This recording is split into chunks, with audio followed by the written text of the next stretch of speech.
నమస్తే, సనాతన ధర్మం ఛానల్కి స్వాగతం. మనతో పాటుగా శ్రీ జగదాంబ త్రిశక్తి పీఠాధిపతులు బ్రహ్మశ్రీ తాళూరి బనారస్ బాబు గారు ఉన్నారు. ఆయనతో మాట్లాడదాం. గురుగారు నమస్తే. నమస్తే గురుగారు, చాలామందికి చిన్న వయసులో 7 ఏళ్ళకి ఆరోగ్యం బాగోకుండా 14 ఏళ్ళకి ఇట్లా అంటుంటారు. సో సుబ్రహ్మణ్య స్వామిని పూజించండి, మీకు ఏమన్నా ఉంటే ఆరోగ్య సమస్యలు ఏమన్నా ఉంటే తగ్గిపోతాయి అని చెప్తుంటారు. అలాగే కుక్కి సుబ్రహ్మణ్య స్వామి దగ్గరికి వెళ్ళండి, అక్కడ కొన్ని పూజలు చేయించండి అని చెప్తుంటారు. అంటే ఇవి జనరల్గా ఎందుకు వస్తాయి, ఏంటి, మనం స్వామిని పూజిస్తే నిజంగానే అవి తగ్గుతాయంటారా?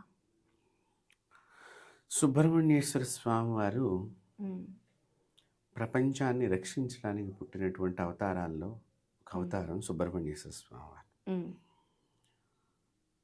ఒక తారకాసురుడు అనేటువంటి ఒక రాక్షసుడు, వాడు ఒక వరం పొంది ఉన్నాడనమాట. పార్వతీ పరమేశ్వరుల యొక్క కలయిక ద్వారా వచ్చినటువంటి సంతానం ద్వారానే నాకు మరణం సంభవించాలి. అప్పట్లో పార్వతీదేవి చాలా దూరంగా ఉంది, పరమేశ్వరుడు చాలా దూరంగా ఉన్నారు. అంటే ఒకరి యందు ఒకరు అనుష్ఠానం జపం చేసుకుంటున్నారనమాట. అంటే తపస్సులో ఉన్నారు వారు. సో ఈ తపస్సు ఎప్పుడు అవుతుందో ప్రపంచానికి తెలియదు. అమ్మవారేమో స్వామివారి నామాన్ని, స్వామివారేమో అమ్మవారి నామాన్ని జపం చేసుకుంటూ ఇద్దరు ఎవరికి వారు అంతే, వారిద్దరూ ఒకటేగా ఉన్నారు. కానీ వారు అనుష్ఠానంలో ఉన్నారు. అంటే తపస్సు, ఇక్కడ అనుష్ఠానం అంటే తపస్సులో ఉన్నారు. ఈ తపస్సులో ఉన్నప్పుడు వీళ్ళు ఎప్పుడు కళ్ళు తెరుస్తారో తెలియదు. ఎప్పుడు వీళ్ళ యొక్క భక్తుల కోరిక విని మహేశ్వరుడు ఆ కళ్ళు తెరిచి ఈ బ్రహ్మ చెప్పిన మాటని ఎప్పుడు వింటాడు, విష్ణువు చెప్పిన మాట ఎప్పుడు వింటాడో తెలియదు అనేది ఈ తారకాసుడికి బాగా తెలుసు. సో ఇప్పట్లో పరమేశ్వరుడు కదలట్లేదు కాబట్టి నేను ఏ పనులైనా చేయవచ్చు. మీరు చూడండి, సమాజంలో కూడా ఒక్కొక్కసారి కొంతమంది ఈ ధర్మ వ్యతిరేకులు పుడుతూ ఉంటారు.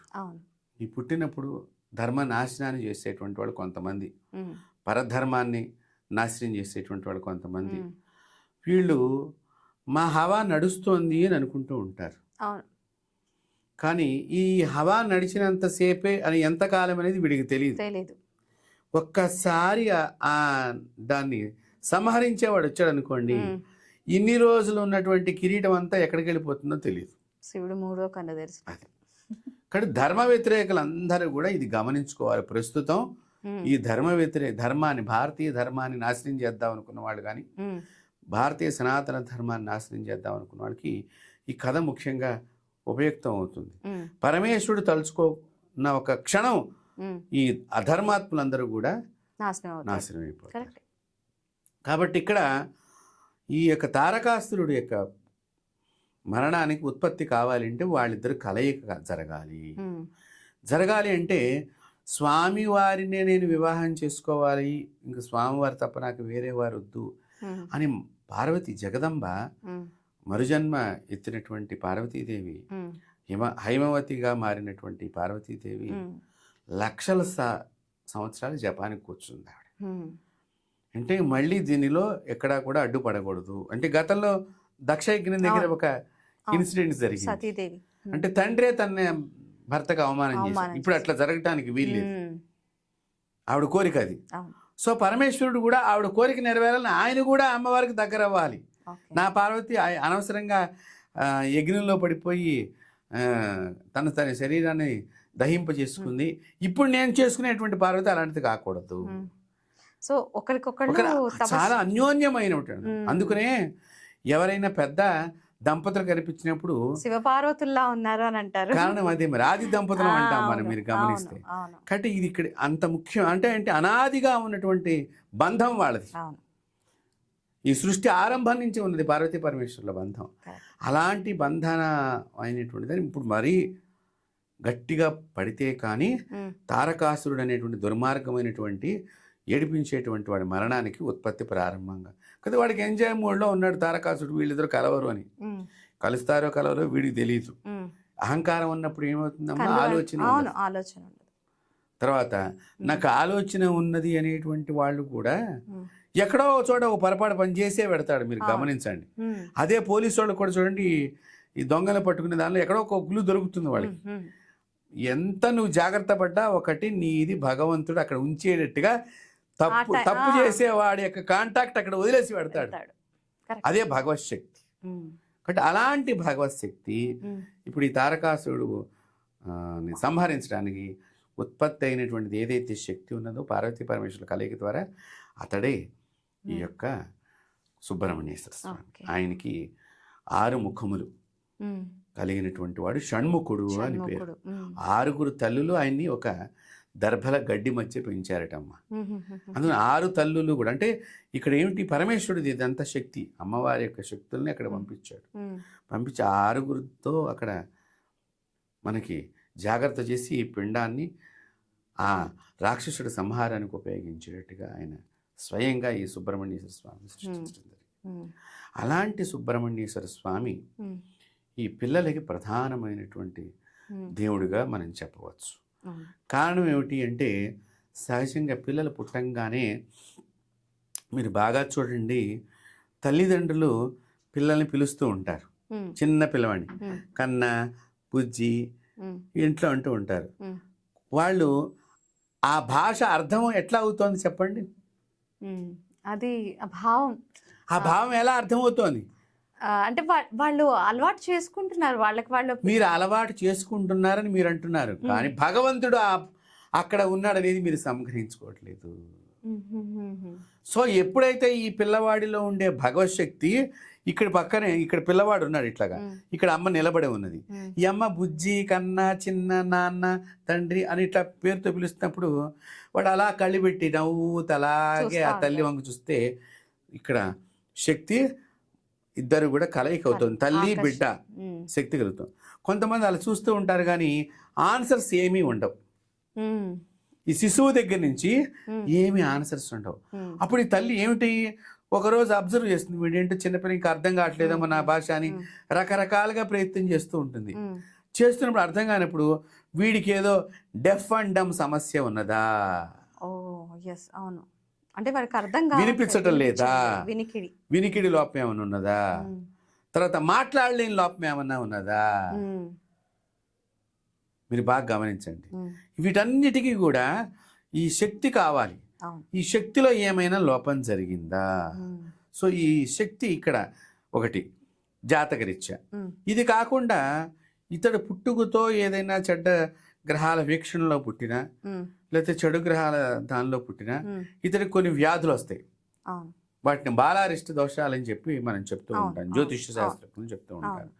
ఇత్యాది విషయాలలో ఈ సుబ్రహ్మణ్యేశ్వర స్వామి ఆరాధన చాలా ముఖ్య భూమిక అని చెప్పవచ్చు. సుబ్రహ్మణ్యేశ్వర స్వామి తన దగ్గర ఉండేటువంటి ఎందుకంటే సుబ్రహ్మణ్యేశ్వర స్వామి అంటే ఆయన నాగలోకానికి అధ్యక్షుడు. నాగరాజు ఉంటాడు నాగలోకానికి. ఆ నాగరాజు గారు కూడా ఈ సుబ్రహ్మణ్యేశ్వర స్వామి వారి మాట వినటానికి ఎక్కువ ప్రాధాన్యత.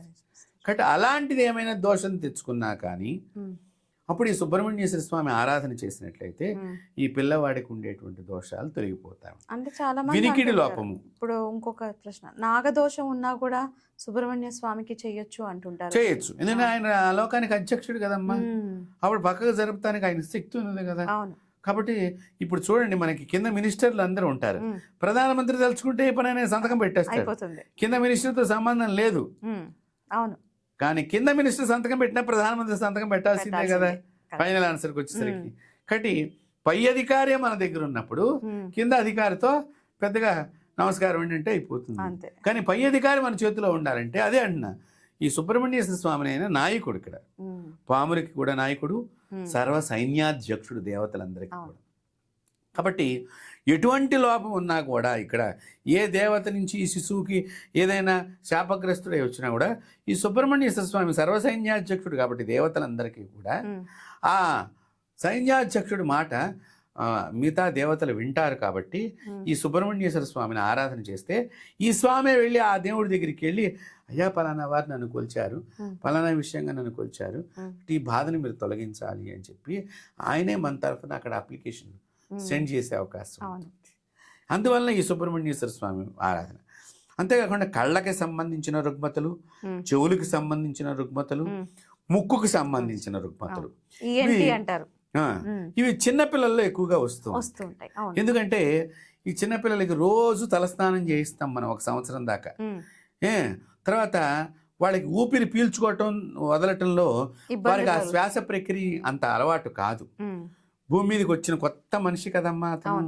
కాబట్టి ఆ కొత్త జీవుడు బయటకు వచ్చినప్పుడు ఈ భూమికి వాళ్ళకి కొన్ని సంబంధితమైన వాటిల్లో విరోధం ఏర్పడుతుంది. అంతవరకు తల్లి గర్భంలో చక్కగా ఇలా బొమ్మల పెట్టిలో దాక్కున్నాడు. ఇప్పుడు ఆ పెట్టి నుంచి బయటకు వచ్చాడు. ఈ బాహ్య ప్రపంచం వీడికి అలవాటు కావాలి. సో అలాంటప్పుడు కొన్ని సమస్యలు వస్తూ ఉంటాయి. వీటిని ఈ సుబ్రహ్మణ్యేశ్వర స్వామియే తీసివేయగలడు. కాబట్టి ఈ ముక్కుల ద్వారా వచ్చేటువంటి వ్యాధులను కానీ, కంటి ద్వారా వచ్చే వ్యాధులను కానీ, చెవుల ద్వారా వచ్చేటువంటి వ్యాధులను కానీ, ముఖ్యంగా ఈ 3 ఎక్కువగా ఎందుకు ఈ సుబ్రహ్మణ్యేశ్వర స్వామి ఆరాధనలు అంటే, శిశువుని తల్లి గర్భం నుంచి బయటకు వచ్చేటప్పుడు తీసేటప్పుడు మొట్టమొదట శిరస్సు భాగమే బయటకు వస్తుంది. కాబట్టి ఈ నవరకంత అంటాం మనం తెలుగు భాషలో. ఈ నవరకంత దగ్గర ఆ పిండాన్ని బయటికి లాగేటప్పుడు గట్టిగా వేళ్లతో నొక్కారనుకోండి, ఆ నరాల ఒత్తిడి వలన అతనికి వాగ్దోషం రావచ్చు, మాట్లాడలేకపోవచ్చు, వినికిడి లోపం రావచ్చు, తర్వాత కంటి చూపు దెబ్బతినవచ్చు, మెదడు లోపల బ్లడ్ క్లాట్ అవ్వచ్చు, అది కొద్ది రోజుల తర్వాత వ్యాధిగా బయటపడవచ్చు, ఫిట్స్ వస్తూ ఉంటాయి చిన్నపిల్లలకి, మీరు గమనించారు. సో ఇత్యాది విషయాలు పిండముని బయటికి లాగే ప్రక్రియలో డాక్టర్స్ కానీ పురాతన కాలంలో మంత్రస్థానం చేసేవారు ఈ పని. వీళ్ళ గోళ్ళు గబగా అయినప్పుడు వీళ్ళు రోజు గోళ్ళు తీసుకునే అలవాటు ఉండొచ్చు, ఉండకపోవచ్చు. కాబట్టి ఇది ఏది గుచ్చుకున్నా కూడా ఆ శిశువుకు ప్రమాదం జరుగుతుంది. ఈ శిరస్సు భాగం బయటికి ప్రవేశం బయటకు వచ్చేది శిరస్సే కాబట్టి మొట్టమొదటిగా ఈ శిరోభాగాన్ని పట్టుకుని లాగుతారు. కాబట్టి ఇక్కడ దోషాల వలన ఆ పిల్లాడికి ఏదైనా ప్రమాదం జరుగుతుంది. కాబట్టి ఈ దోషాలను పోగొట్టే ఏకైక శక్తి ఏదన్నా ఉన్నది సుబ్రహ్మణ్యేశ్వర స్వామి. కాబట్టి ఈ సుబ్రహ్మణ్యేశ్వర స్వామి ఆరాధనతో పిల్లలు దడుపు భయాలు, తర్వాత పక్కకి తల్లి వెళ్ళిపోగానే ఎమ్మటి ఏడుస్తూ ఉంటారు కొంతమంది పిల్లలు. ఇవేంటంటే అటాచ్మెంట్ బంధం అనమాట. ప్రతిదానికి ఎవరో ఒకళ్ళు నా పక్కన ఉండాలి అనే భావన కలిగి ఉండటం. వాళ్ళు లేకపోతే మనకి ఏదోగా ఉన్నట్టు. మనకు కూడా చూడండి, ఇంట్లో మనం ఒకళ్ళు ఉన్నాం అనుకోండి, ఒకరోజు అంటే ఏదో కాలక్షేపం చేస్తాం కొద్దిగా. ఇప్పుడంటే టీవీలో అవన్నీ వచ్చినాయి కాబట్టి 11:30, 12 దాకా టీవీ చూసి కాస్త నిద్ర రాగానే అలా పడుకుంటే నిద్ర పట్టేస్తుంది. అది 2-3 రోజులు అయింది అనుకోండి, నేను ఒక్కడనే ఉన్నాను, ఎవరైనా ఉంటే స్టార్ట్ అవుతుంది అట్లాగా. కాబట్టి ఇక్కడ ఈ సుబ్రహ్మణ్యేశ్వర స్వామి ఈ తల్లి యొక్క పేగు బంధం దగ్గర నుంచి వచ్చినప్పుడు ఆ డిటాచ్మెంట్ అటాచ్మెంట్ అనేటువంటి దానిలో ఆ శిశువుకి రక్షణగా నిలబడేటువంటి దేవతలు సుబ్రహ్మణ్య శక్తి. అంతేకాదమ్మా, సుబ్రహ్మణ్యేశ్వర స్వామి వారి యొక్క శక్తి ఈ పుట్టినటువంటి పసిపిల్లలకి చాలా ముఖ్యము. తల్లి భోంచేయకూడదమ్మా డైరెక్ట్గా. అవును, కంచంలో మొట్టమొదటి అన్నం ముద్ద తీసి ఈ పిల్లవాడికి దిష్టి తీసి మంచం కింద పడేసేయాలి. ఈ ముద్ద నువ్వు తిను, నా పిల్లాన్ని కాపాడు అని చెప్పడంలో ఇది. డైరెక్ట్ గా అన్నం తినకూడదు. తల్లి మనకి డెలివరీ అయిన తర్వాత వాళ్ళు అన్నం పెడతారు కదా, డాక్టర్ చెప్తారు, లేకపోతే మనం కూడా 2వ రోజు నుంచి అన్నం పెట్టడం అనేది మనకి ఉంటుంది. డైరెక్ట్ గా తల్లి అన్నం తినకూడదు. ఆ నిండు కంచం నుంచి ఒక అన్నం ముద్ద తీసి పిల్లవాడికి తీసేసేసి కింద వేయాలి. అప్పుడు ఆ గదిలో ఉండేటువంటి దుష్టశక్తి ఆహారం తీసుకుని బయటికి వెళ్ళిపోతుంది, పిల్లాన్ని ఏమి చెయ్యదు. కాబట్టి ఇట్లాంటి శక్తి ఈ తల్లి దగ్గర ఎవరుంటారంటే సుబ్రహ్మణ్యేశ్వర స్వామి 2వ భార్య అయినటువంటి వల్లీ దేవత శిశువులను కాపాడేటువంటి దేవత. అందుకు సుబ్రహ్మణ్యేశ్వర స్వామి కావాలి. కాబట్టి ఇలాంటి సమస్తమైనటువంటి దోషాలని పోగొట్టేటువంటి సుబ్రహ్మణ్యేశ్వర స్వామి ఆరాధన చాలా విశేషప్రదమైనటువంటిది. వారి ప్రార్థనా శ్లోకం పిల్లలకి నేర్పిన కాపాడబడతారు. ఆయనకు అందున చందన భస్మాదులంటే చాలా ప్రీతి. సుబ్రహ్మణ్యేశ్వర స్వామి భస్మం గనక, మంత్రించిన భస్మాన్ని గనక పిల్లలకి పెట్టినట్లయితే రోజు వాళ్ళకి దడుపు భయాలు, దడుపు జ్వరాలను, దడుచుకుని జ్వరం వస్తుంది, దడుచుకుని గుక్క పెట్టి ఏడుస్తూ ఉంటారు. ఇత్యాది దోషాలన్నీ కూడా తొలగిపోయి స్వామివారి రక్షణలో వాళ్ళు చక్కని జీవితాన్ని లభిస్తుంది, వాళ్ళు పొందుతారు కూడా అన్నమాట. చాలా బాగా చెప్పారు గురుగారు. Thank you.